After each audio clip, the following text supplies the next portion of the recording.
Permanent Court of Arbitration, International Court of Justice, and International Criminal Court.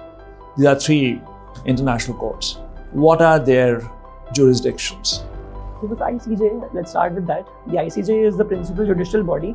It has its own statute and it deals with disputes between sovereigns.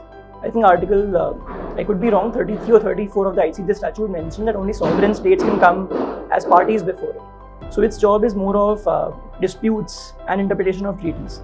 For instance, the Kulbhushan Jadhav case a few years ago was at the ICJ.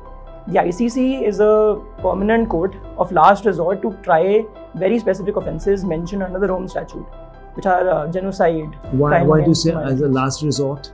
You mean it's an appellate court? So I mean that it is a court that tries persons where the home states are either unwilling or unable to try them. So it's a court of last resort because it's the only one that's left for trying those offences. And it has its own statute called the Rome Statute. And it deals also with offences done by persons.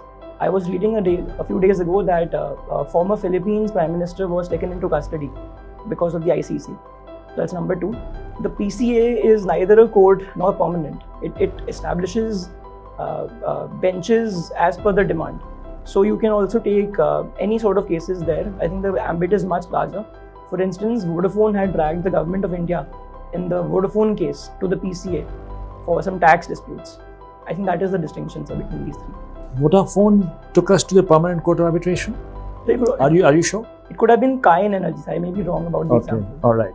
What is the chronology of these three courts? Which came first? So the PCA came first. PCA came first, then the ICJ. Then the PCIJ was then transformed into the ICJ after the UN Charter came in. It's very similar. The statute is very similar of both the PCIJ and the ICJ. And Rome Statute, I think, came in 2000. Yes.